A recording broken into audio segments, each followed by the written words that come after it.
बिस्मिल्लाहिर्रहमानिर्रहीम अस्सलातु वस्सलामु अलैका या सय्यदी या रसूल अल्लाह अस्सलातु वस्सलामु अलैका या सय्यदी या हबीब अल्लाह। तमाम सुनने वालों को अस्सलामु अलैकुम। मैं हूं राना अज़ीम। पाकिस्तान की सियासत में आज मैं आपको एक ऐसी खबर दे रहा हूं पाकिस्तान की सियासत के हवाले से कि आप परेशान हो जाएंगे। मेरे पास एक बड़ी अहम तरीन ज़राए से खबर आई है और वो ज़राए कोई और नहीं है, वो ज़राए मुस्लिम लीग नून के इंतहाई करीब तरीन ज़राए हैं। अहम तरीन ज़राए इस बात का इंकशाफ कर रहे हैं कि मियाँ मोहम्मद नवाज शरीफ को यह वाज़े तौर पे कह दिया गया है कि वो पंजाब और वफाक दोनों हुकूमतों में से किसी में भी कोई मुदाखलत नहीं करेंगे, और अगर वो मुदाखलत करेंगे तो फिर पंजाब के अंदर बहुत से हलके खोल दिए जाएंगे। अब बात बड़ी गौर से सुनने वाली है और बड़ी अहम तरीन संजीदा ये गुफ्तगू मैं आपको आज सुनाने जा रहा हूँ। अहम तरीन ये मेरा ये व्लॉग है, जिस व्लॉग के बाद आपको अंदाज़ा हो जाएगा कि मियाँ नवाज शरीफ साहब के साथ क्या बीत रही है, और मियाँ नवाज शरीफ साहब जो परेशान हैं, और मियाँ नवाज शरीफ साहब के जो साहबजादे पाकिस्तान आए हैं उनके मुकदमात को क्लियर कराने के बाद मियाँ नवाज शरीफ साहब क्या करने जा रहे हैं। अब ज़राए का कहना है कि मियाँ नवाज शरीफ साहब जिस दिन इलेक्शन होते हैं उस इलेक्शन के बाद मियाँ साहब बड़ी दिनों तक अपने कमरे से बाहर नहीं निकलते, और जिस वक्त मियाँ साहब अपने कमरे से बाहर निकलते हैं तो उस वक्त एक अहम तरीन मीटिंग होती है, जिस मीटिंग में मियाँ साहब को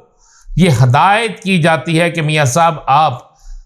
मियाँ शहबाज शरीफ साहब को वज़ीर आज़म नामज़द करें और आसफ अली जरदारी को सदर नामज़द करें, और इसाक डार साहब जो कि मियाँ नवाज शरीफ साहब के राइट हैंड और जिनके मतलब कहा जाता था कि सेकंड वज़ीर आज़म वो है, बल्कि वज़ीर आज़म से ज़्यादा एक वक्त पे उनके पास इख्तियारात होते, तो उन्हें कहा गया कि आप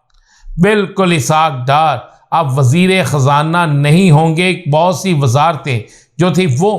हमारी मर्ज़ी से होंगी। मियाँ साहब राना सनाउल्लाह साहब यानी हकीम सनाउल्लाह साहब को भी मशीर दाखिला सेनेटर और यहाँ लाहौर में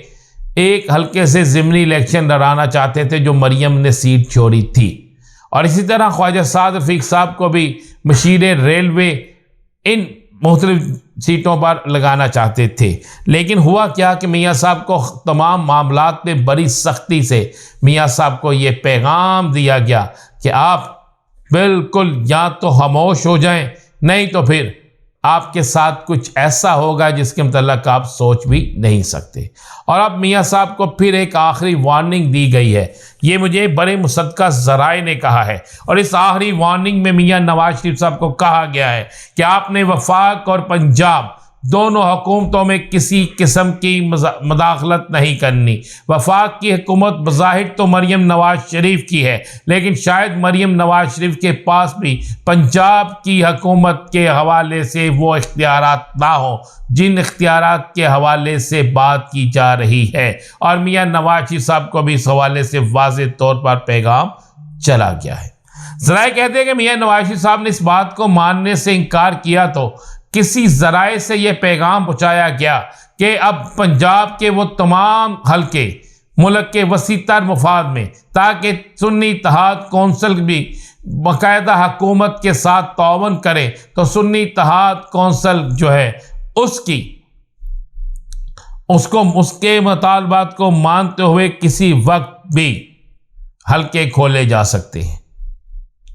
और अगर ये हल्के खुलते हैं, सिर्फ 4 या 5 हल्के खुलते हैं, तो उन 4 या 5 हल्कों में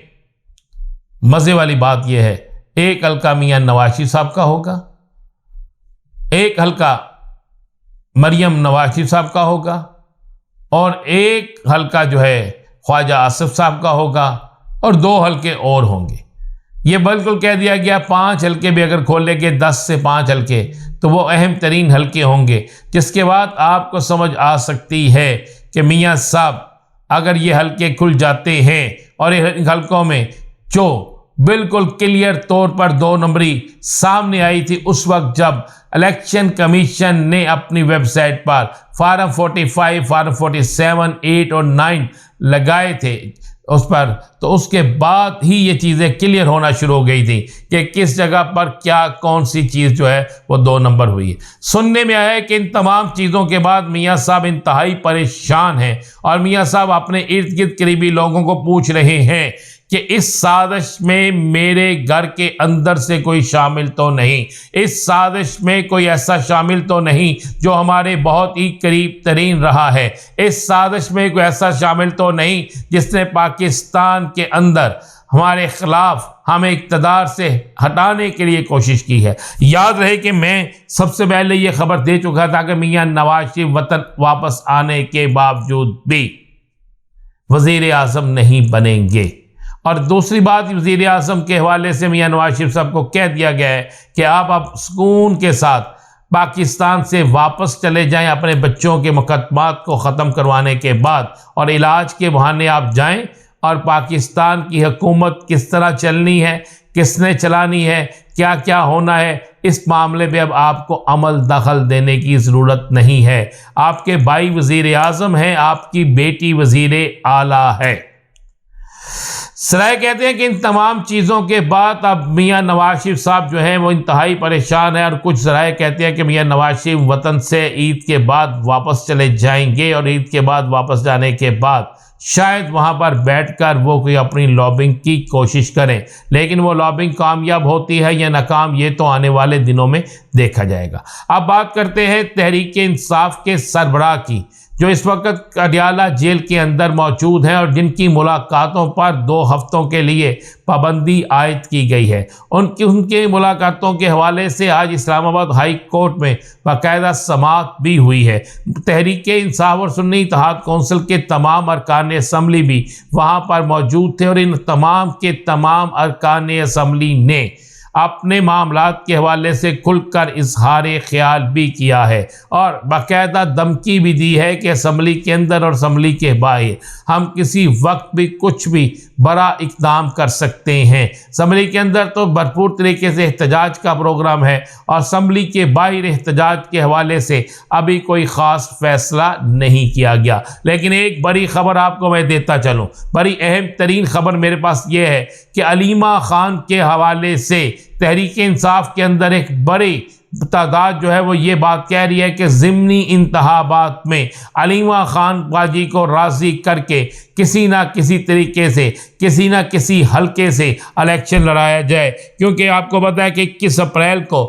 ज़िमनी इंतखाबात के हवाले से बाकायदा ऐलान हो चुका है, और 21 अप्रैल को होने वाले ज़िमनी इंतखाबात के हवाले से अलीमा ख़ान को इलेक्शन लड़ाने पर बाज़िद हैं तहरीक इंसाफ के कुछ लोग, जबकि अलीमा ख़ान जो है वो किसी सूरत में भी इलेक्शन लड़ने के लिए तैयार नहीं है, लेकिन कोशिश की जा रही है कि वो इलेक्शन लड़ें। दूसरी तरफ अली अमीन गंडापुर के हवाले से आपको खबर दे दें कि अली अमीन गंडापुर के हवाले से बाकायदा कोर्ट्स में किस तरह लड़ाई लड़नी है। अली अमीन गंडापुर ने अपने ऊपर लगने वाले इल्ज़ामात का कहाँ पर क्या किस तरह मुकाबला करना है, इस हवाले से अली अमीन गंडापुर और उसका मुतबादल क्या हो सकता है, इस पर भी काम शुरू हो चुका है। इजाज़त दीजिए, अल्लाह।